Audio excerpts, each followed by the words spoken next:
नमस्कार दोस्तों, स्वागत है आपका स्टडी फॉर सिविल सर्विसेज में। यदि स्टडी फॉर सिविल सर्विसेज के छात्र हैं तो ये वाला टेलीग्राम जरूर ज्वाइन करके रखिए। यूट्यूब चैनल में हमारे साथ है तो भी ये वाला टेलीग्राम ज्वाइन करना बहुत ज्यादा जरूरी है। सारे नोटिफिकेशन, सारे अपडेट, सारे मोस्ट इंपोर्टेंट ट्रिक्स, सारा रिवीजन सब कुछ यहाँ पे बताया जाता है। दोस्तों, आज का हमारा एस्से का टॉपिक है प्रॉब्लम्स इन इंडियन एग्रीकल्चर, भारतीय कृषि की समस्याएं। इस पर हिंदी माध्यम वाला निबंध पहले ही आ चुका है। ये अंग्रेजी माध्यम का है, बाइलिंगुअली एक्सप्लेन किया जाएगा। थोड़ी भाषणबाजी होगी, तो आइए शुरू करते हैं। भाषणबाजी इसलिए होगी ताकि आप अपने दिमागी घोड़ों को खुला छोड़ सकें और वहां पर एनालाइज करके बढ़िया से एक्सप्लेन करके लिख सकें।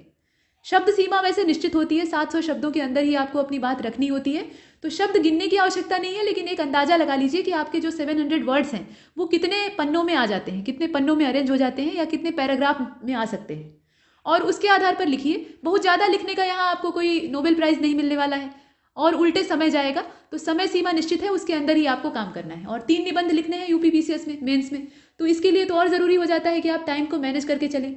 चलिए अब देखते हैं इस टॉपिक को। तो यहाँ ये कहा गया है कि इंडियन एग्रीकल्चर जो है उसमें प्रॉब्लम्स हैं। आप बताइए प्रॉब्लम्स हैं या नहीं? प्रॉब्लम्स तो है ही हैं, अगर देखा जाए तो बहुत सारी हैं, समस्याओं की कोई यहाँ गिनती नहीं है। और किसान इस समय परेशान है, पहले भी था। आज़ादी से पहले अंग्रेज़ों का जब दौर था तो उस समय किसानों का शोषण हो रहा था, किसानों को सिर्फ चूसा जा रहा था। चंपारण सत्याग्रह की नौबत क्यों आई? क्योंकि किसानों के साथ दुर्व्यवहार हो रहा था, शोषण हो रहा था उनका। और वो तो एक सत्याग्रह था, पूरे देश में किसानों के साथ बदहाली वाली व्यवस्था थी। उसके बाद बड़े बड़े अकाल पड़ते हैं और ये जो ड्रॉट पड़ता है या दुर्भिक्ष पड़ता है, इसकी वजह से और बदहाली आती है। अंग्रेजों का शोषण जारी ही था। जमींदारों को प्रोत्साहन मिलता है तो जो लैंडलॉर्ड्स होते हैं वो किसानों को तोड़ते मरोड़ते हैं। तो पहले से ही ये चल रहा है। लेकिन बाद में क्या होता है, भूमि सुधार वगैरह होता है थोड़ा सा आज़ादी के बाद, और स्थितियाँ परिवर्तित होती हैं। लेकिन अब आज़ादी को मिले हुए काफ़ी समय गुजर चुका है। मतलब 70-75 साल की जो अवस्था होती है उसमें एक आदमी जो है वो पैदा होकर बूढ़ा हो जाता है। तो अपने देश की आज़ादी भी यहाँ वृद्धावस्था में पहुँच गई। तो ऐसी अवस्था तक इसे एकदम परिपक्व हो जाना चाहिए, लेकिन यहाँ ऐसा हुआ नहीं, किसानों के साथ नहीं हुआ। जो देश का आधार थे, जो कि लोगों की थाली में रोटी नसीब करवाते हैं, उनके साथ कोई खास सुधार वाली स्थितियाँ नहीं हुई। सरकारों ने ऐसा नहीं है कि प्रयास नहीं किए, आज़ादी के बाद भी कोशिशें हुई। आप देखेंगे हरित क्रांति होती है या जो पंचवर्षीय योजनाएं 5 ईयर प्लान्स बनते हैं उनमें भी इसे प्रायोरिटी दी जाती। और अभी भी जो सरकार है वो कोशिश तो कर रही है, लेकिन कोशिश सही जगह पर काम नहीं कर रही है। जैसी कोशिश होनी चाहिए या जिस तरह की स्ट्रेटजी तैयार करके प्रयास किया जाना चाहिए वैसा नहीं हो पा रहा है। यहाँ सरकार किसानों की नब्ज नहीं पकड़ पा रही, किसानों की मूल समस्या क्या है इसको नहीं जान पा रही है, और यही सबसे बड़ी समस्या का मूल कारण है। और अभी हाल में अगर आप देखें तो अन्नदाता जो है वो सड़क पर बैठा हुआ है, धरना दे रहा है। हरियाणा और पंजाब ही नहीं बल्कि पूरी दुनिया के किसान इससे असंतुष्ट हैं, जो कृषि बिल हैं सरकार के द्वारा लॉन्च किए गए। तो अब यहाँ पर जो आप एस्से लिख रहे हैं, ये गवर्नमेंट का एग्जामिनेशन है, उसको आपको क्लियर करना है, उसमें रैंक पानी है और सिलेक्शन लेना है। तो इसमें सरकार की बहुत बुराई मत कीजिएगा कि कृषि बिल जो है वो एकदम से बेकार है या ऐसा कुछ। मतलब उसके अंदर जो खामियां हैं और जो खूबियां हैं दोनों को आपको जाहिर करना है। किसानों की जो आशंकाएं हैं, मतलब फार्मर्स जो है वो यहाँ पे एक अज्ञात आशंका से परेशान है और कोर्ट भी इसको एक्सेप्ट कर रहा है। मतलब सुप्रीम कोर्ट का भी यहाँ पे जो फेवर है वो किसानों की तरफ ही है, वो सरकार की ओर से नहीं है, ऐसा देखने के लिए मिला है। तो इसलिए जो कृषि बिल लॉन्च हुए हैं, मतलब 2020 वाले लेटेस्ट जो 3 कानून आए हैं, विधेयक, इनमें कहीं ना कहीं खामियां तो हैं, ये आप भी जानते हैं और सभी लोग जानते हैं, और उनको दुरुस्त करने की आवश्यकता है ताकि किसान इससे संतुष्ट हो सके और किसानों का भला हो सके। तो इसको भी आप इसमें डाल सकते हैं, चाहे तो डाल सकते हैं। कोई जैसे देखिए करंट अफेयर का टॉपिक इसमें डाला जाए तो और अच्छा हो जाता है, या किसी स्टेटमेंट से आप शुरू कर सकते हैं। तो ये भले ही इंग्लिश का एस्से है, लेकिन यहाँ पर आप चूंकि भारतीय किसानों की बात कर रहे हैं, यहाँ बात किसकी हो रही है, इंडियन एग्रीकल्चर की बात हो रही है, तो यहाँ पे महाकवि घाघ का नाम आप ले सकते हैं। घाघ जो थे, घाघ का मतलब होता है एकदम से गंभीर, कुटिल बुद्धि वाला, मतलब गहरी बुद्धि वाला, इसका शाब्दिक अर्थ होता है। तो ये घाघ जो थे ये खुद पेशे से एक किसान थे, फार्मर थे, और ये खेत की जो मेड़ें होती हैं, मेड़ मतलब जो पगडंडियाँ होती हैं, जैसे खेत होते हैं ना, तो उसमें एक एरिया बना के उसमें एक फसल बोई जाती है। मान लीजिए यहाँ पे धान लगाया गया, अब यहाँ पे मेड़बंदी चारों ओर से कर दी जाती है ताकि धान की फसल में अगर पानी भरा जाए, इसको ज़्यादा मात्रा में वाटर चाहिए होता है, तो पानी इसके अंदर डाला जाए तो वो पानी ओवरफ्लो ना करे, मतलब एक हद के अंदर रहे, क्यारी नुमा। तो किनारे किनारे जो ऊंचे मिट्टी के कच्चे रास्ते होते हैं इनको पगडंडियाँ, मेड़ कहा जाता है।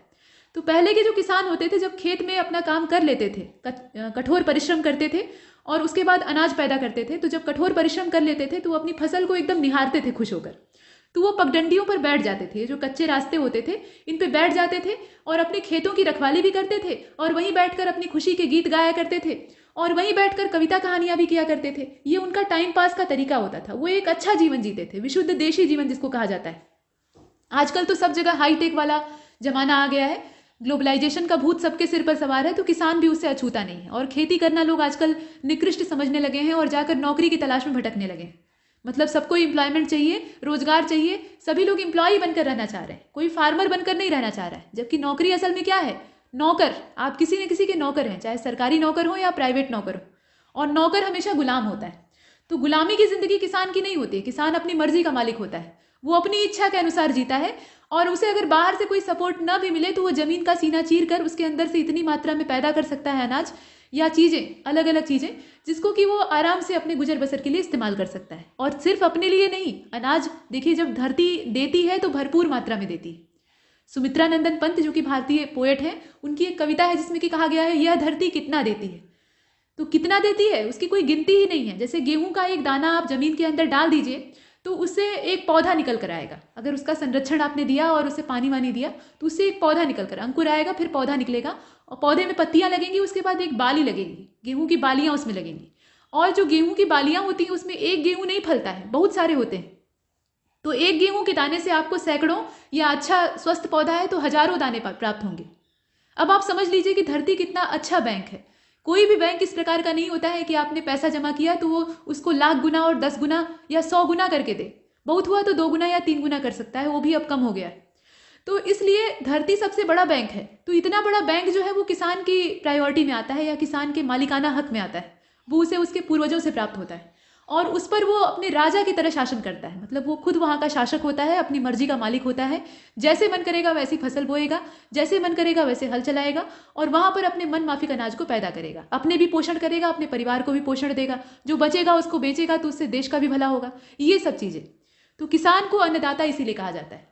अब यहाँ पर किसान अगर परेशान है तो हम भी खुश नहीं रह सकते। हम जो डेवलपमेंट के पीछे भागने वाले लोग हैं, मॉडर्नाइजेशन की ओर एकदम से कदम बढ़ाने के लिए अंधे हुए जा रहे हैं। कितनी ऊंची इमारत खड़ी कर लें, कितनी पक्की सड़क हो जाए, कितने पक्के मकान हो, सारे पेड़ कटवा दो, वहाँ मकान बनवा दो, फालतू होते हैं, ऐसा लोग सोचते हैं। तो इस प्रकार की मानसिकता वाले जो जहरीले लोग हैं, इनको भी जीने के लिए अनाज की आवश्यकता है। और किसान अगर दुखी होगा तो अनाज नहीं मिलेगा, और अनाज नहीं मिलेगा तो ये भी मरेंगे। इसलिए यहाँ पे प्रॉब्लम्स जो है उनका सॉल्यूशन अनिवार्य है। ठीक है, तो इसलिए यहाँ लिखना चाहिए। अब आप देखिए इतना सारा जो यहाँ टॉपिक बताया गया है, ये इसलिए बताया गया है ताकि आप जो निबंध की मेन बॉडी लिखेंगे, इंट्रोडक्शन और कंक्लूजन तो थोड़ा यहाँ सीमित मात्रा में आपको करना होता है, लेकिन जो मेन पार्ट एस्से का आपको लिखना है उसमें थोड़ा एनालाइज करना पड़ेगा, एक्सप्लेन करना पड़ेगा। तो इन बातों को चाहे तो आप डाल सकते हैं। महाकवि घाघ का यहाँ वर्णन किया गया, तो घाघ की एक कहावत थी, उत्तम खेती मध्यम बान निशित चाकरी भीख निदान। मतलब उसमें उत्तम जो है वो क्या है? कृषि है, खेती है, वो सबसे श्रेष्ठ पेशा है। उसके बाद मध्यम बान, उससे मध्यम अगर आप करना चाहें, यानी वो नहीं कर पा रहे हैं, तो उससे थोड़ा नीचे दर्जे का व्यापार है। बान मतलब लेन देन, जो वाणिज्य होता है, व्यापार होता है, सामान खरीदना बेचना। और उससे भी अगर आपको कुछ न मिले तो जो निकृष्ट होती है वो चाकरी होती है, यानी नौकरी, जिसे कि आप सर्विस आजकल कहते हैं। और अंतिम में अगर कुछ नहीं करने का आपके पास सामर्थ्य है, एकदम निकम्मे और निठल्ले हैं, तो भीख मांगिए। भीख जो है वो निदान है, जीविकोपार्जन के लिए। ये घाघ की कहावत थी और ये बहुत सार्थक है। किसान का जो पेशा होता है वो श्रेष्ठ होता है, लेकिन आजकल लोग खेती नहीं करना चाह रहे हैं, तो उसके पीछे जो समस्याएं हैं वो उत्तरदायी हैं। और आप जानते हैं कि किसी बढ़िया एस्से को लिखने के लिए पहले शीर्षक का चयन करना अनिवार्य होता है, और बढ़िया टॉपिक आप चूज करेंगे, अपने हिसाब से चूज करेंगे, तो उसमें आप अच्छा लिख पाएंगे। अगर दूसरे की मर्जी के हिसाब से या देखा देखी आप सेलेक्ट करते हैं, या इस रॉ में सेलेक्ट कर लेते हैं कि बहुत बढ़िया ये हाईलाइटेड मुद्दा है और इस पर हम लिखेंगे तो एग्जामिनर बहुत खुश हो जाएगा, तो ऐसा कुछ नहीं है। एग्जामिनर को इससे नहीं मतलब होता है कि आप किस टॉपिक को चूज कर रहे हैं, उसको इससे मतलब होता है कि आपकी लेखन शैली कैसी है और आप कितना बढ़िया उस टॉपिक पर लिख पाते हैं, आपका दृष्टिकोण, जो विचार है वो कैसा है। ड्राफ्टिंग करना ये आपका दूसरा फर्ज बनता है। तो ड्राफ्टिंग में जितने भी महत्वपूर्ण यहाँ बिंदु हैं, मतलब पैराग्राफ, जैसे एक पैराग्राफ आप लिखते हैं तो जिस टॉपिक पर वो बेस होता है वो टॉपिक को आप यहाँ पे एक हेडिंग के तौर पे लिख सकते हैं। निबंध में आपको हेडिंग नहीं डालनी है, इससे जो आप लिखेंगे उसमें हेडिंग डालकर कतई नहीं लिखना है, क्योंकि ये बचकाना तरीका है। लेकिन जो ड्राफ्ट आप बनाएंगे उसमें आप हेडिंग डालेंगे, और ये ड्राफ्ट आप कहाँ बनाएंगे? ये फ्रंट पेज पर नहीं बनता है, ये पीछे बनता है।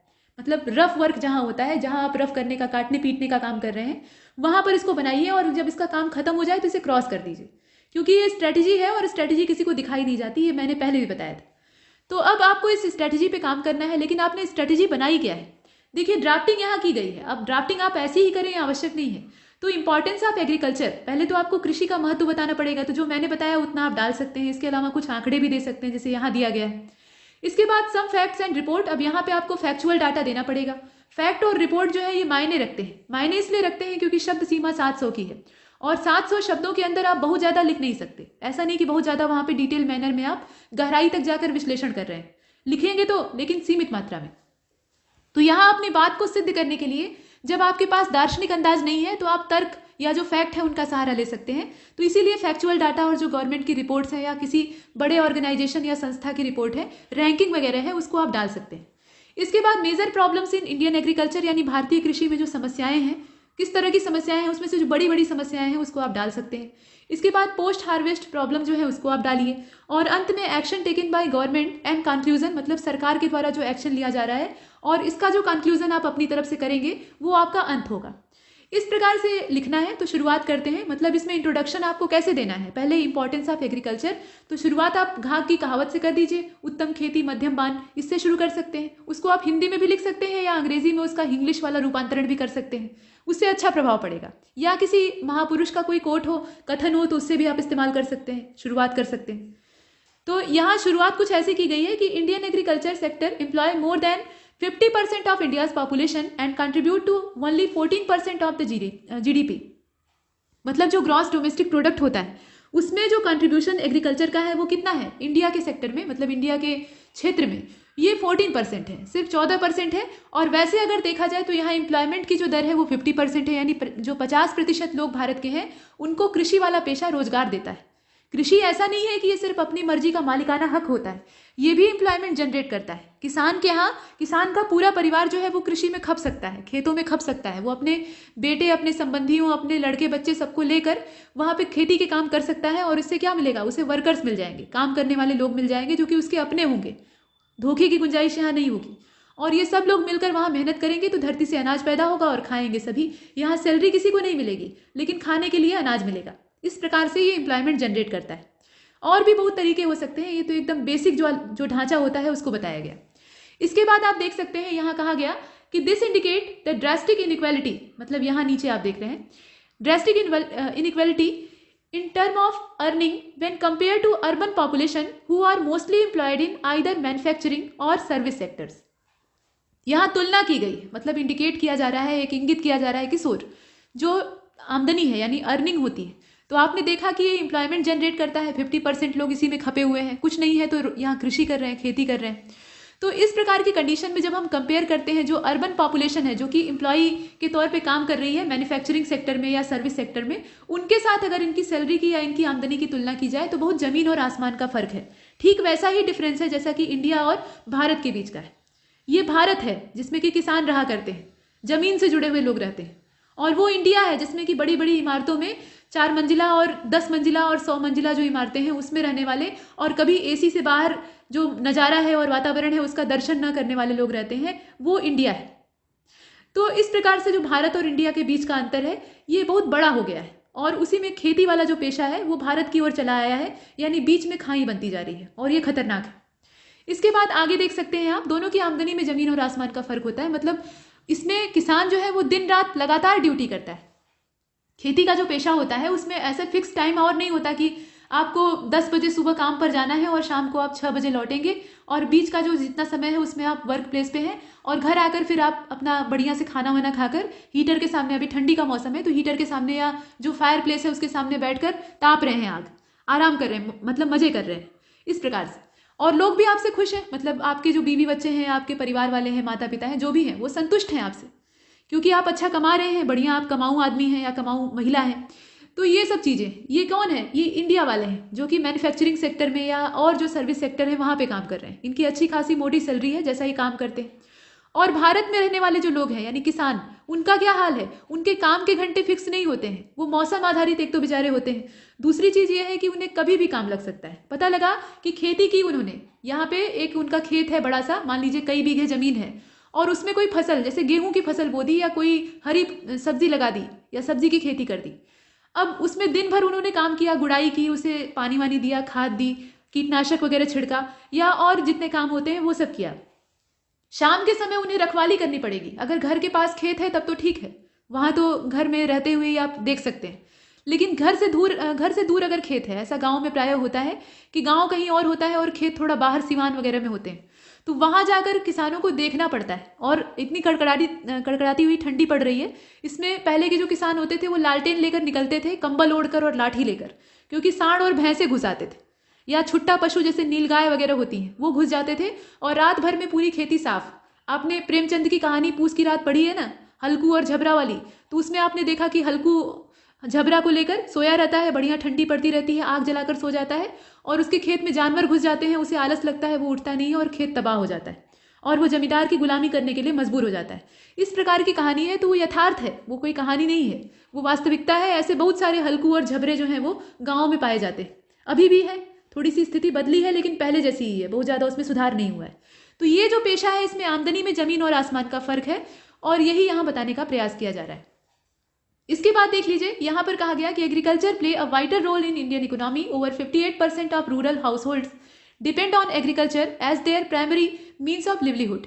मतलब अपनी आजीविका को तलाशने के हेतु यहाँ पर जो 58% रूरल हाउस होल्ड है, यानी ग्रामीण परिवार हैं, ग्रामीण परिवारजन हैं, वो खेती से जुड़े हुए हैं। उनके पास और कोई विकल्प नहीं है, मतलब उन्हें रोजगार मिल नहीं रहा है, सरकार से कोई खास मदद नहीं मिल रही है, केवल किसान सम्मान निधि जो है उसी से गुजारा तो हो नहीं जाएगा। मतलब वो पैसा मिल रहा है सरकार के द्वारा, लेकिन उतने से कुछ नहीं होने वाला। अभी सरकार उसको सुनने में आ रहा है कि बढ़ाने वाली है, खैर वो अलग चीज़ है, लेकिन उतने से कुछ नहीं होगा। भरण पोषण के लिए एक अच्छी मात्रा में महंगाई के ज़माने में चाहिए होता है, तो उसके लिए इनके पास कोई साधन नहीं है, तो ये खेती की ओर उन्मुख हो जाते हैं। मतलब ये खेत इनके अपने नहीं होते हैं, इनके दादा बाबा के इन्हें गिफ्ट किए हुए खेत होते हैं, पैतृक संपदा होती है। तो ये धरती जो है इनके लिए माता समान होती है, इनका कई पीढ़ियों से, कई पुश्तों से भरण पोषण करती आ रही होती है, तो इसी पर ये डिपेंड होते हैं और वहीं से कमाते हैं। इसके बाद यहाँ देख लीजिए, along with fisheries and forestry, agriculture is one of the largest contributor of nations GDP. मत्स्यन जो है और वन्य उत्पाद जो है, इनके साथ ही एग्रीकल्चर जो है ये एक बड़े उत्पादक के तौर पे या बड़ा भागीदार के तौर पे उभरता है, जो राष्ट्र की जीडीपी है उसमें। और यहाँ सीएसओ का एक आंकड़ा है, मतलब सेंट्रल स्टैटिस्टिकल ऑफिस जो है उसका आंकड़ा है, जिसमें कहा गया है कि agriculture sector contributed nearly 16% into GDP. 16% GDP का एक कम नहीं होता है, तो इतना कंट्रीब्यूशन जो है वो एग्रीकल्चर का है, और हो सकता है अगर सरकार और जो नागरिक हैं वो प्रयास करें तो। There are 2 major agricultural season in India. यहाँ पर देखिए, हमने ड्राफ्ट में बनाया था ना कि सम फैक्ट एंड रिपोर्ट, तो रिपोर्ट में हमने ये सब डाला, ये सब रिपोर्ट का ही हिस्सा था। इसमें आपने जो सीएसओ की रिपोर्ट है उसको डाला, इसके अलावा कोई और बड़ी प्रामाणिक रिपोर्ट हो तो उसको आप डाल सकते हैं, गवर्नमेंट का कोई डाटा हो या पीआईबी से कोई न्यूज़ निकली हो तो उसको आप इसमें इंक्लूड कर सकते हैं। इससे आपका निबंध जो है वो और ज़्यादा डाइवर्सिटी युक्त होगा और उस पर नंबर अच्छे मिलेंगे, ये चीज़ है। इसके बाद यहाँ देखिए कहा गया है कि there are 2 major agricultural season in India. Kharif, अब खरीफ का जो सीजन होता है, यहाँ रबी, खरीफ और जायद की जो फसलें होती हैं उन्हें आपने ज्योग्राफी और एग्रीकल्चर वाले हिस्से में जीएस में पढ़ा होगा, तो उसी के बारे में कहा जा रहा है कि यहाँ 2 मेजर जो एग्रीकल्चरल सीजन है भारत में वो पाए जाते हैं। वैसे तो तीनों में यहाँ खेती होती है। भारत की जो जलवायु है, क्लाइमेट जो है वो डाइवर्सिटी युक्त है, और यहाँ एक समान मौसम जो है वो बहुत कम क्षेत्रों में रहता है। जो मैदानी इलाके हैं वहाँ मौसम में विविधता पाई जाती है। गर्मी में खूब गर्मी पड़ेगी, ठंडी में एकदम बढ़िया वाली ठंडी पड़ेगी, बरसात में अच्छी खासी बारिश होगी। तो ऐसे में तीनों ही मौसम की जो फसलें हैं वो यहाँ पैदा होती हैं। लेकिन जो मेन यहाँ एग्रीकल्चरल सीजन है वो 2 ही हैं। कौन से? तो खरीफ और यहाँ रबी की बात की जा रही है। मतलब रबी खरीफ आप कहिए, चाहे खरीफ और रबी कहिए, दोनों है। यहाँ उनका रेंज बता दीजिएगा कि कौन सा कब से है।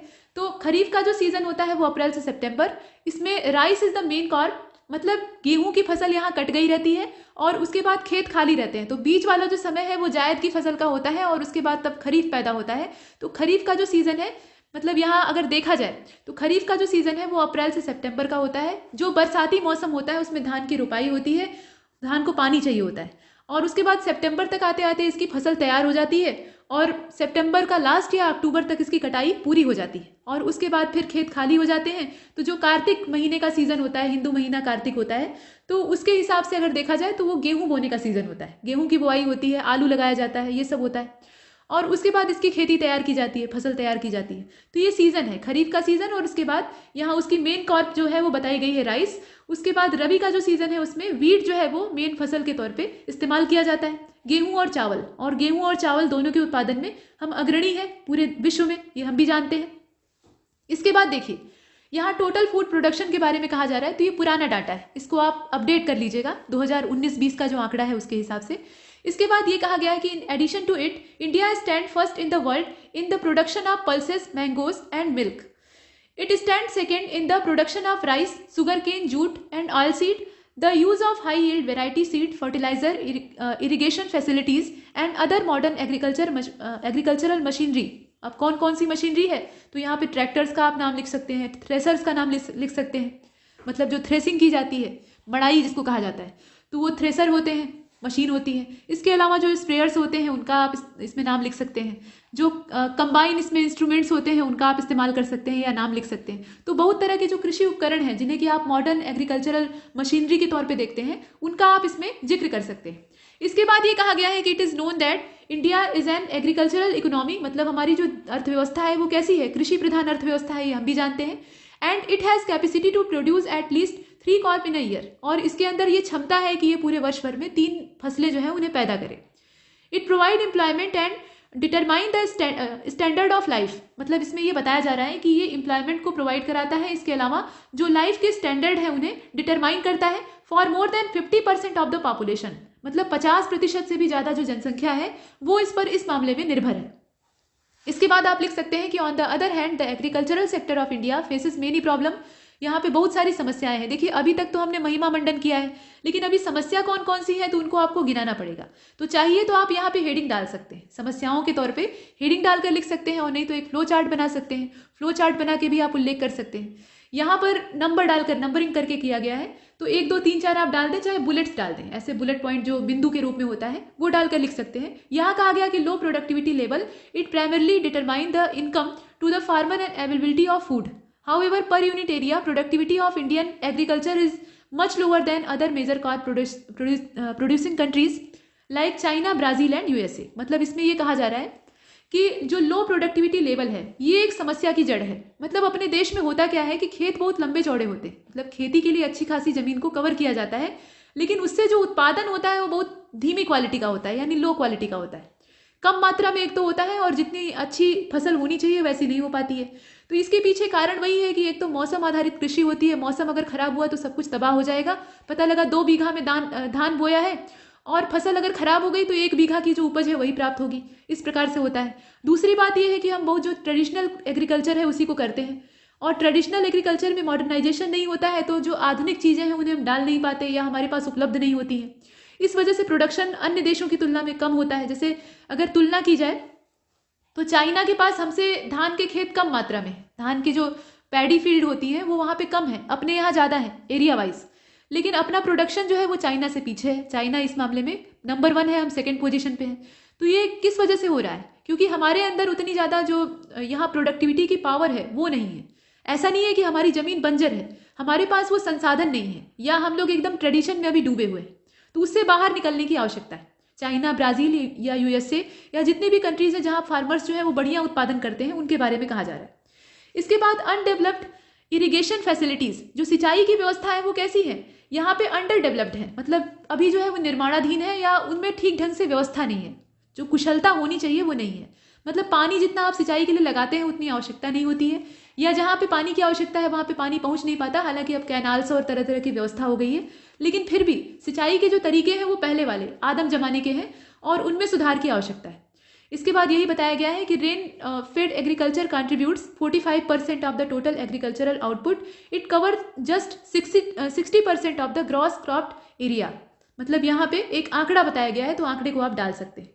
इसके बाद यहाँ over use of water in the field result to the problem of water logging, it increase the salinity of the land making it unable to produce the crop. ये भी एक समस्या है। लोग ये सोचते हैं कि पानी ज़्यादा झोंक देंगे तो चलो, कम झोंकेंगे तो फसल सूख जाएगी, तो उससे अच्छा है कि थोड़ा जितना आवश्यकता है उससे ज़्यादा डाल दो, तो कम से कम नमी तो रहेगी, फसल पैदा हो जाएगी। तो ठीक है, फसल तो पैदा हो जाएगी, लेकिन उसके बाद क्या होगा? मिट्टी की जो गुणवत्ता है वो नष्ट होने लगेगी। ज़्यादा पानी आप डालेंगे तो वाटर लॉगिंग होगी, और उसके अलावा जो सैलिनिटी है, मतलब जो मिट्टी की सांद्रता है या मिट्टी के अंदर जो खारापन है वो बढ़ जाएगा। मतलब जो मृदा की गुणवत्ता होनी चाहिए, सॉइल की जो क्वालिटी होनी चाहिए, उसमें लगातार डिक्लाइन होगा, ये दिक्कत आएगी। और अगर मृदा की गुणवत्ता खराब हो गई, मृदा प्रदूषण हुआ या मृदा का यहाँ से अपरदन हो गया, तो इसकी वजह से खेती प्रभावित होगी। जिस खेत में मिट्टी के साथ ऐसा दुर्व्यवहार हो रहा है तो वो खेत ठीक ढंग से रह पाएगा? नहीं रह पाएगा। वही हाल यहाँ भी होता है। इसके बाद आगे देखते हैं और कौन कौन सी समस्या है। तो lack of finance and crop insurance support, ये भी एक समस्या है। इसके अलावा जो एमएसपी निर्धारित किया जाता है तो उसको निर्धारण करने में काफ़ी लेट हो जाता है। मतलब फसल की बुआई के समय, जब बीज बोने का टाइम होता है, उसी समय न्यूनतम समर्थन मूल्य जो है, एमएसपी जो है, उसको लागू कर देना चाहिए। किस फसल पर कितना है और थोड़ा अमाउंट भी उसका ठीक ठाक होना चाहिए। लेकिन यहाँ पर क्या होता है, लेट हो जाता है। पता लगा किसान जो है वो फसल बो दिए, उनका अंकुर निकलना शुरू हुआ, तब जाकर जो है एमएसपी डिसाइड होती है। तो ऐसे में जो वाणिज्यिक कृषि होती है उनको घाटा लगता है। ये भी एक स्थितियां हैं। यहाँ कुछ आंकड़े दिए गए हैं, जैसे कि out of 192 MHA gross sown area, मतलब यहाँ पे जो मिलियन हेक्टेयर एरिया है उसकी बात की जा रही है। टोटल क्रॉप यहाँ नीचे आप देख रहे हैं, insured area is only 15 MHA. However, the USA approx 70% and China approx 50 to 65% are the world's biggest crop insurance. मतलब यहाँ पे चाइना और यूएसए से हमें अगर कंपेयर किया जाए तो इस मामले में भी हम पीछे हैं। और यहाँ पर लैक ऑफ फाइनेंस और जो क्रॉप इंश्योरेंस सपोर्ट है वो काफ़ी कम है और इस वजह से ऐसा होता है। इसके बाद फार्मर्स का जो सुसाइड केस है उसको भी हम देखते हैं। जैसे कि यहाँ देखा जाए तो आंध्र प्रदेश, कर्नाटका, महाराष्ट्र, केरल, पंजाब, राजस्थान, हरियाणा, ओडिशा, मध्य प्रदेश, यहाँ पे किसानों की जो सुसाइड केस हैं वो रिपोर्ट किए गए हैं। तो इसके पीछे भी रीज़न है, मतलब किसानों की फसल बर्बाद होती है और उन्होंने अक्सर जो कैश क्रॉप्स हैं उनकी प्रोडक्शन करने का बीड़ा उठाया था। मतलब ऐसी फसलें जिन्हें कि वो व्यापार के तौर पे इस्तेमाल कर सकें, और उन्होंने कॉन्ट्रैक्ट बेसिस पे काम किया था। मतलब कहीं से लोन उठाया हुआ था या किसी से पैसा लिया हुआ था या किसी से कॉन्ट्रैक्ट पे सिग्नेचर किए हुए थे, और उसके बाद जब उनकी फसल तबाह होती है तो उनके पास फिर डूब मरने के अलावा या अपनी जान देने के अलावा कोई विकल्प नहीं रहता है। ये चीज़ है। इसके बाद यहाँ नीचे और भी चीज़ है, जैसे कि अब्रेंट सब्सिडीज़, मतलब यहाँ जो सब्सिडीज़ हैं उनके बारे में कहा जा रहा है। It has been observe that more of the budgetary subsidies are allocated directly towards food and fertilizer, roughly 2.3 lakh crore. मतलब यहाँ पे एक मोटा डाटा प्रस्तुत किया गया है। आप चाहें तो टू बी एग्जैक्ट भी दे सकते हैं, लेकिन आंकड़ा सही होना चाहिए। आंकड़े में ये ध्यान दीजिएगा कि अगर आप कोई फैक्ट दे रहे हैं तो वो प्रामाणिक होना चाहिए। ऐसे नहीं कि आपने सुन रखा है कहीं से और बस लिख दिया। उसकी पुष्टि आपको पहले स्वयं होनी चाहिए। अगर आप उसमें संतुष्ट नहीं है कि एकदम से सही है या नहीं है तो आप उसको मत लिखिए, उसको लिखने से बचिए जहाँ संदेह हो। इसके बाद यहाँ पे कहा गया है कि country's population is growing at very fast rate and we need more food to feed every mouth. यहाँ पे प्रत्येक मुंह में डालने के लिए ज़्यादा मात्रा में अनाज की आवश्यकता है। क्यों आवश्यकता है? क्योंकि हमारी कंट्री की जो पॉपुलेशन है वो बहुत तेज़ी से बढ़ती जा रही है। मतलब चाइना के बाद हम सेकेंड हैं और चाइना को भी जल्दी ही पीछे छोड़ने वाले हैं। We must increase our food production and should check the increasing population also. मतलब यहाँ पे हमें दोनों काम करने होंगे, दोनों हाथ से अपने रास्ते को साफ करना होगा। कहने का तात्पर्य यह है कि पहली चीज़ तो इंक्रीजिंग पॉपुलेशन यानी जो बढ़ती हुई आबादी है इस पर समय रहते नियंत्रण करना होगा। प्रयास किया जा रहा है लेकिन थोड़ा तत्परता के साथ करना होगा ताकि इसे रोका जा सके। नहीं रोका गया तो फिर बहुत कुछ हो सकता है। कितना भी आप पैदा करेंगे अनाज कम ही पड़ा रहेगा, खाने वालों की तादाद इतनी ज़्यादा हो जाएगी। और दूसरी चीज़, तब जाकर हमें अपने फूड प्रोडक्शन को इंक्रीज करने की आवश्यकता पर जोर देना होगा। मतलब दोनों काम करने होंगे, पॉपुलेशन को कंट्रोल में करना होगा और फूड प्रोडक्शन को बढ़ाना होगा। इसके बाद देखिए यहाँ कहा गया कि our farmers have been using traditional method to plough field to sow seeds and cut the final crop. मतलब यहाँ जो किसान हैं वो क्या करते हैं? ट्रेडिशनल मेथड्स को यूज़ करते हैं। पारंपरिक जो तरीके हैं जो उनके दादा परदादा ने उन्हें सिखाए थे या उनके बाप दादा इस्तेमाल कर रहे थे, उन्होंने अपने पिता से सीखा था या अपने दादा से सीखा था, उसी को इम्प्लीमेंट करते हैं और सोचते हैं कि यही श्रेष्ठ है। देखिए उनका तरीका तो अच्छा था, लेकिन अब समय बदल रहा है, आवश्यकताएं बदल रही हैं और परिस्थितियां जब चेंज होती हैं तो उसके हिसाब से हमें हवा के रुख के आधार पर काम करना होता है। तो यहाँ थोड़ा सा ट्रेडिशनल के साथ मॉडर्नाइजेशन को अगर मिक्स कर लिया जाए तो हम अपने आप में श्रेष्ठ हैं, उसमें और कुछ करने की ज़रूरत ही नहीं है। लेकिन किसानों के साथ अभी भी ज़्यादातर जो किसान हैं, जो हाई टेक किसान हैं, वो तो अच्छे हैं, अच्छी प्रोडक्शन भी उनके यहाँ होती है। लेकिन जो अपने देश के एकदम जो वास्तविक स्तर के किसान हैं वो ऐसा नहीं कर पाते। और नतीजा क्या होता है? उनका प्रोडक्शन जितना होना चाहिए, जितना बड़ा उनका फील्ड है या जितना उसमें उन्होंने इफोर्ट लगाया है, उसके अनुपात में नहीं हो पाता है। अभी आपने जो पैडी के जो अवशेष होते हैं, मतलब जो पराली जलाने वाला काम होता है, उसको देखा तो पराली जलाने वाला काम, उसमें आप देखेंगे कि किसानों के पास आधुनिक औजार नहीं होते हैं। तो आधुनिक औजार नहीं होते हैं तो वो क्या करते हैं? पुआल निकाल ले आते हैं। देखिए यहाँ जो ट्रेडिशन है, ट्रेडिशन के बारे में कहा गया है ना, तो ये मेथड कुछ मामलों में अच्छे भी होते हैं और कुछ मामलों में खराब भी होते हैं। मतलब खराब इसलिए है क्योंकि आपने इसमें मॉडर्न जो व्यवस्था है उसको इंक्लूड नहीं किया, जोड़ा नहीं। ट्रेडिशंस की नींव पर अगर हम मॉडर्न जो ईंटें हैं उन्हें रखें तो एक बढ़िया बिल्डिंग तैयार हो सकती है, वही काम करने की आवश्यकता है। लेकिन जो ट्रेडिशन होते हैं वो कभी कभी काम के भी होते हैं। जैसे पराली जलाने वाली जो घटना आप देखते हैं, प्रदूषण बढ़ता है, लोग उससे कहते हैं जला देते हैं तो धुआं पैदा होगा, कार्बन निकलेगा उससे और तरह तरह की समस्याएं आएंगी। तो वो समस्या है। किसान ये तर्क देते हैं कि मशीन से कटाई हो रही है आजकल, तो धान के जो पराली होती है वो क्या होता है, धान के डंठल और धान का सूखा हुआ अवशेष ही तो होता है, जिसे कि गांव में पुआल कहा जाता है। तो वो जो पुआल होता है वो खेतों में ही रह जाता है, और ऊपर से जो धान की बालियां होती हैं उनको मशीन काटती हुई खत्म कर देती है, मतलब काट के उसे किसान को दे देती है। तो ये जो खड़ी हुई फसल रहती है, मतलब खड़े हुए ठूठे पौधे रहते हैं जिनका कि अवशेष यहाँ शेष रहता है, किसान इसको खेत खाली करने के उद्देश्य से जला देते हैं। क्यों जलाते हैं, वो चाहते तो निकाल भी सकते थे, लेकिन यहाँ पर वो जलाते इसलिए हैं क्योंकि धान और गेहूं को, मतलब धान को काटने और गेहूं को बोने के बीच का जो डिफरेंस होता है, यानी टाइम का इंटरवल होता है, वो बहुत छोटा होता है। मतलब जो पारंपरिक यहाँ धान के बीज हैं उनका अगर इस्तेमाल किया जाए तो उन्हें बनकर तैयार होने में, यानी फल कर तैयार होने, पकने में समय लगता है, और उतने समय में गेहूं की बुआई का मौसम आ जाता है। तो इनके पास बहुत कम टाइम होता है, और इतने टाइम में ये पूरे खेत को साफ करें अगर जड़ उखाड़ उखाड़ के, तो बहुत टाइम लग जाएगा और गेहूं लेट हो जाएगा, फिर दिक्कत आ जाएगी। तो इस वजह से किसान वहीं पर खड़ी जो पराली होती है, यानी पुआल होता है, उसको जला देते हैं। पहले क्या होता था, जड़ से कटाई होती थी, तो ये पुआल जो होता था इसको किसान अपने जाड़े के बिछौने के तौर पे इस्तेमाल करते थे। इसके अंदर बहुत गर्मी होती है, तो इससे बिछौना बनाते थे जिसको कि पहल कहा जाता था, और उसको अपनी झोपड़पट्टी या जो कच्चे मकान होते थे उसमें फर्श पर बिछा देते थे, और इस पर पूरी फैमिली जो है वो सोती थी और जरा भी ठंडी नहीं लगती थी। लेकिन अभी ऐसा कुछ नहीं होता, पशुओं को खिलाने का भी ये काम देता था। तो इसको यहाँ पे ट्रेडिशन का ही परिणाम आप देख सकते हैं, मतलब ट्रेडिशनल जो तरीका था उससे पुआल प्राप्त होता था, लेकिन अभी क्या है, वो नहीं होता है। तो अभी गवर्नमेंट ने एक तरीका निकाला है, मॉडर्न जो मशीनें हैं उसके माध्यम से, कि एक हाथ से वो उखाड़ेगा और दूसरे हाथ से बोएगा। मतलब एक हाथ से पराली को उखाड़ के जड़ से खेत से बाहर कर देगा और दूसरे हाथ से गेहूं के बीज को रोपता चलेगा।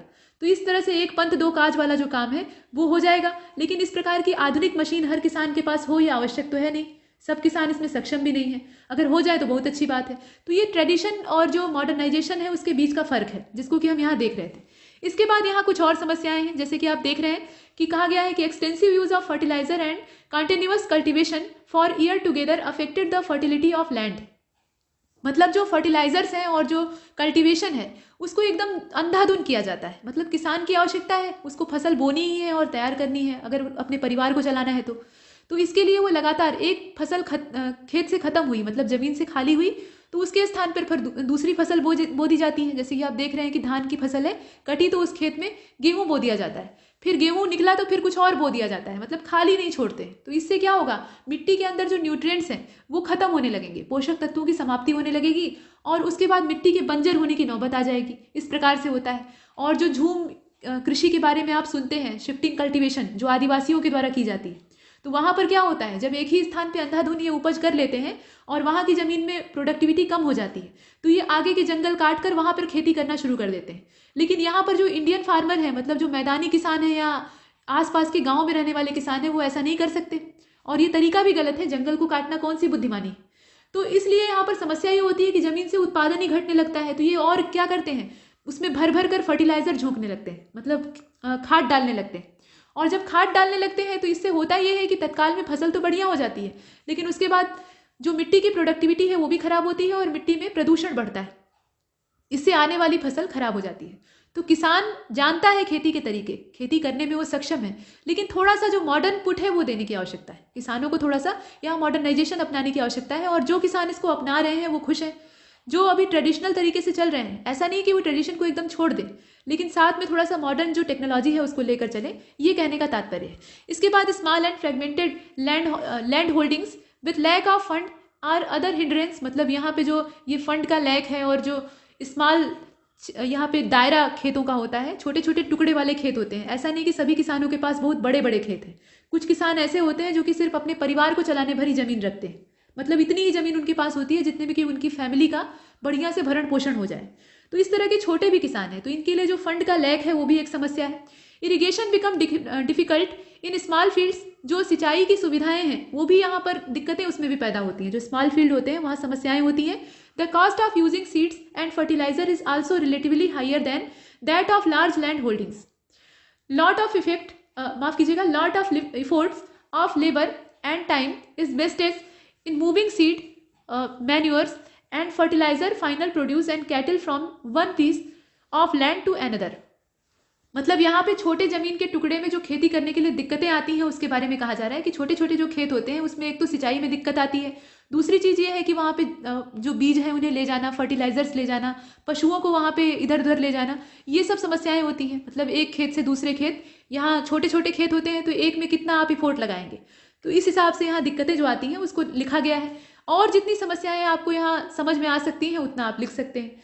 इसके बाद यहाँ पे final produce and cattle from one piece of land to other. इसके बाद नीचे कहा गया है कि use of techniques such as crop rotation and mix cropping. मतलब जो फसल चक्रण होता है, जैसे कि एक फसल के बाद कौन सी फसल लगाएं कि जो मिट्टी के अंदर न्यूट्रिएंट्स हैं वो सुरक्षित रहें, इस प्रकार का जो काम होता है इसको अपनाकर। इसके अलावा जो मिश्रित खेती होती है, मिक्स क्रॉपिंग होती है, उसको करके यहाँ अच्छा काम किया जा सकता है या बढ़िया प्रोडक्शन किया जा सकता है। इसके बाद ये कहा गया है कि put in barren and wasted land या waste land under plough will also increase the area under cultivation. मतलब जो बैरन या वेस्टलैंड के तौर पे पड़ी हुई जमीन है, मतलब बेकार पड़ी जमीन है या बंजर जमीन है, उसको भी बढ़िया से अगर जुताई कर दी जाए और वहाँ थोड़ा खाद पानी दे दिया जाए तो उसमें भी एक हल्का फुल्का प्रोडक्शन किया जा सकता है। तो इससे समस्या काफ़ी हद तक सुलझ सकती है। इसके बाद currently due to unplanned urban planning more cultivable land is use for construction of building houses, factories, road etcetera. मतलब ये जो अर्बन प्लानिंग है ये सबसे बड़ी समस्या है। लोग किसानों को दोष लगाते हैं कि वो आधुनिक तकनीक का इस्तेमाल नहीं कर रहे हैं, लेकिन असली समस्या क्या है, ये जो मॉडर्न इंडिया है ये इन्हें निगल रहा है। ये बेचारे करें तो क्या करें। यहाँ जो अर्बन प्लानिंग होती है, बड़ी बड़ी इमारतें खड़ी होती हैं, जैसे आप देखें कि कोई एक शहर है, जैसे बनारस जैसा शहर है या इलाहाबाद प्रयागराज जैसा शहर है या बड़े बड़े जो दिल्ली और मुंबई जैसे शहर हैं, इनका दायरा बढ़ रहा है, ये चारों ओर फैल रहे हैं। तो आसपास की जो खेती योग्य जमीन है, जो कि कल्टिवेबल लैंड है, जहाँ की अच्छी उपज पैदा हो सकती थी, वहाँ पर ये फैल रहे हैं। बड़ी बड़ी सिटीज़, गोल्फ सिटी और न जाने कहाँ का डेवलप हो रहा है। तो इस तरह की डेवलपमेंट जो है ये कहाँ पर हो रही है, ये खेती योग्य जमीन पर हो रही है। तो ये अनप्लान्ड जो अर्बनाइजेशन है उसी का नतीजा है। अगर प्लानिंग करके अर्बनाइजेशन किया जाता तो ये नौबत नहीं आती। इसके बाद अगली जो चीज़ें हैं उनको देख लीजिए। इसके अलावा सरकार जो है वो सड़कें बनवाती है, इंफ्रास्ट्रक्चर डेवलप करती है लोगों की सुविधा के लिए। जो इंडिया में काम करने वाले या रहने वाले, ऐश आराम करने वाले रईस ज़्यादा हैं, उनको सुविधाएं देने के लिए, उनकी गाड़ियां चलवाने के लिए रोडें चौड़ी करवाई जाती हैं ताकि ट्रैफिक की समस्या से समाधान किया जा सके। तो वहाँ ट्रैफिक की समस्या तो सुलझ जाती है, लेकिन आसपास की जो ज़मीन कवर होती है वो कहाँ से जाती है, खेतों से जाती है, ये चीज़ें। इसके बाद पोस्ट हार्वेस्ट प्रॉब्लम्स जो है उनको आप इसमें लिख सकते हैं। मतलब even after getting the produce farmer have to face the issue such as inadequate storage facilities, absence of agriculture market especially in rural India। मतलब जो एग्रीकल्चरल मार्केट है उनकी यहाँ एग्जिस्टेंस कम है रूरल इंडिया में, तो बिचौलियों को यहाँ बीच में डालना पड़ता है, और बिचौलियों की अगर मदद न ली जाए तो जो बिक्री है वो अच्छे ढंग से नहीं हो पाती है, या वो बाजार में उस भाव पे बिकने ही नहीं देते हैं। तो इस प्रकार की समस्याएं किसानों को प्रभावित करती हैं। तो यहाँ सरकार का कुछ ऑनलाइन प्रोग्राम चलता रहता है, मतलब इस पोर्टल के माध्यम से आप बेच खरीद सकते हैं। और अभी जो कृषि बिल आए हैं उनमें भी ये व्यवस्था की गई है, लेकिन और जो प्रावधान है वो किसानों को पसंद नहीं आ रहे हैं, उसमें समस्याएं हैं।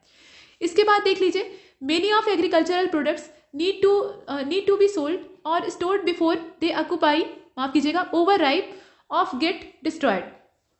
मतलब इसमें ये कहा जा रहा है कि जो एग्रीकल्चरल प्रोडक्ट्स हैं उसमें बहुत से ऐसे होते हैं जो कि पकने से पहले ही उनका भंडारण आवश्यक होता है। अगर उनको पकने का इंतजार किया जाएगा तो वो खलिहान तक या जहाँ स्टोरेज करना है उसका, वहाँ तक पहुँच ही नहीं पाएंगे। उसको पहले ही तोड़कर रख लिया जाता है और वो वहीं पर पक जाते हैं, तैयार हो जाते हैं। तो इस प्रकार के भी कुछ फसलें होती हैं, तो उनके भंडारण के लिए एक उचित स्थान होना चाहिए जो कि हर किसान के पास नहीं होता।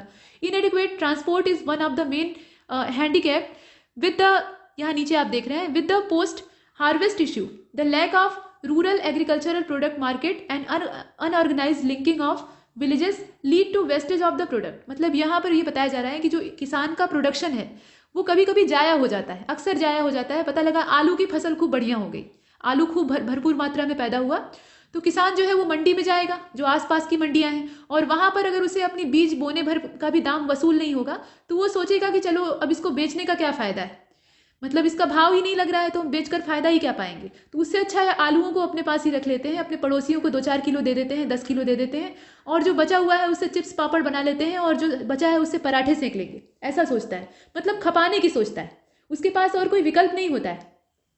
जबकि उसी आलू का उसे बढ़िया अगर मार्केट मिलता तो वहाँ अच्छा दाम मिल जाता, उससे वो नया प्रोडक्शन कर सकता था। तो ये दिक्कतें किसानों के साथ आती हैं। इसके अलावा स्टोरेज की भी समस्या होती है, ज़मीन पे ऐसे आलू को फैला दिया जाता है, या तो कोल्ड स्टोरेज में डाल देते हैं, वहाँ भी आलू खराब हो जाते हैं। तो ये आलू की बात है, अन्य फसलों के साथ भी ऐसा ही होता है। इसके बाद यहाँ ये कहा गया है कि benefit the farmers economically and will feed the one in need. मतलब यहाँ पे ये बताया जा रहा है कि प्रॉपर मैनेजमेंट जो है उसकी वजह से ऐसा किया जा सकता है। मैनेजमेंट की आवश्यकता है। Still there is a lot to improve in agriculture sector. मतलब अभी भी बहुत सारे इंप्रूवमेंट की आवश्यकता है। ये बात सही है कि इंप्रूवमेंट किया गया है, लेकिन जितना किया है वो पर्याप्त नहीं है। Efforts are being made to encourage farmer to adopt advanced agricultural techniques such as means of irrigation, availability of chemical fertilizer, HYZ seeds, मतलब जो यहाँ पे हाइब्रिड और जो जेनेटिकली मॉडिफाइड सीड्स होते हैं उनको इस्तेमाल करके एक अच्छी प्रोडक्शन की जा सकती है या बढ़िया उपज पैदा की जा सकती है। जैसे धान की ही बात की जा रही है तो जो पराली जलाने की नौबत आती है वो नहीं आएगी अगर धान के ऐसे बीजों का रोपण किया जाए जो कि कम समय में तैयार हो जाते हैं। तो इससे क्या होगा, समय रहते फसल को किसान काट लेंगे तो उन्हें धान के जो ठूंठ होते हैं उन्हें खेत से निकालने का अवसर प्राप्त होगा। तो ये सब जो टेक्नोलॉजीज हैं उन्हें यहाँ पे इम्प्लीमेंट किया जा सकता है। इसके अलावा गवर्नमेंट के जो इनिशिएटिव हैं वो भी एग्रीकल्चरल जो सेक्टर है उसमें अच्छी खासी मदद कर सकते हैं। अब यहाँ पे कहा गया है कि government should provide adequate and timely loan to the farmer to buy farm machineries and other agricultural machinery. मतलब गवर्नमेंट को एक बढ़िया मात्रा में और सस्ता लोन किसानों को समय से उपलब्ध कराना चाहिए, जिससे कि वो जो खेती किसानी के उपकरण होते हैं या मॉडर्न टेक्नोलॉजी की मशीनें होती हैं जिसके माध्यम से वो बढ़िया खेती कर सकें, उनको ये प्राप्त कर सकें या उपलब्ध करा सकें। या तो गवर्नमेंट ही उपलब्ध करा दे, नहीं तो उसके लिए पैसा दे, लागत दे। इसके बाद देख लीजिए, by focusing on other factors such as reduce transaction cost and time along with proper market and financial facilities would also contribute to the growth of the sector. मतलब ये जो सेक्टर है इसमें कंट्रीब्यूशन किस प्रकार का होना चाहिए उसके बारे में कहा जा रहा है। और लास्ट में जो अंतिम पैराग्राफ है यानी कंक्लूजन, उसमें कहा गया है कि therefore in the end it is well expected Indian agriculture will generate better momentum in coming years due to increase investment in agricultural infrastructure. मतलब जो एग्रीकल्चरल इंफ्रास्ट्रक्चर है यानी अवसंरचना है उसमें अगर बढ़िया मात्रा में इन्वेस्टमेंट किया जाए, सिर्फ पैसे का नहीं, सपोर्ट और इफोर्ट का भी, तो इससे क्या होगा, बढ़िया मात्रा में तरक्की होगी। और अगर एग्रीकल्चर में प्रोग्रेस होगी तो नेशन भी प्रोग्रेस करेगा, इसमें कोई संदेह नहीं है। इसके बाद ये कहा गया कि it include investment in irrigation facilities, warehouse and cold storage, agricultural market etcetera. मतलब बहुत सारे ऐसे सेक्टर हैं, यहाँ तो गिन कर बताया गया है, जिसमें कि इन्वेस्टमेंट करने की आवश्यकता है और यही रिक्वायरमेंट है। तो इतना सब आप अपने एसे में इंक्लूड कर सकते हैं। और भी बहुत कुछ लिखा जा सकता है इसमें, जैसे कि जो डिजिटलाइजेशन हो रहा है भारत में, मतलब डिजिटल इंडिया का सपना देखा जा रहा है, तो उसमें कृषि व्यवस्था में कौन कौन सी इंफॉर्मेशन टेक्नोलॉजी को यूज़ किया जा सकता है, किस तरह के एप्लीकेशन लॉन्च हुए हैं, उससे क्या किसानों को फायदा हो रहा है, घर बैठे अपना सामान वो बेच सकते हैं, मंडी से संपर्क कर सकते हैं, कौन सा ऑनलाइन पोर्टल उनको अवेलेबल कराया गया है, या जो कृषि बिल है उनके अंदर ऐसे कौन से प्रावधान थे जिससे कि किसान को फायदा हो सकता था, ये सब आप इसमें डाल सकते हैं। कृषि बिल के अंदर बुरी बातें हैं तो अच्छी बातें भी हैं, तो जो अच्छी बातें हैं उन्हें आप इसमें उकेर सकते हैं। जहां भी आप लिखें वो आप प्रामाणिक तरीके से लिखिए, कुछ फैक्ट वगैरह दे दीजिए जिससे कि आपकी बात सिद्ध हो सके। तो इसमें इतना ही, और तब तक के लिए नमस्कार।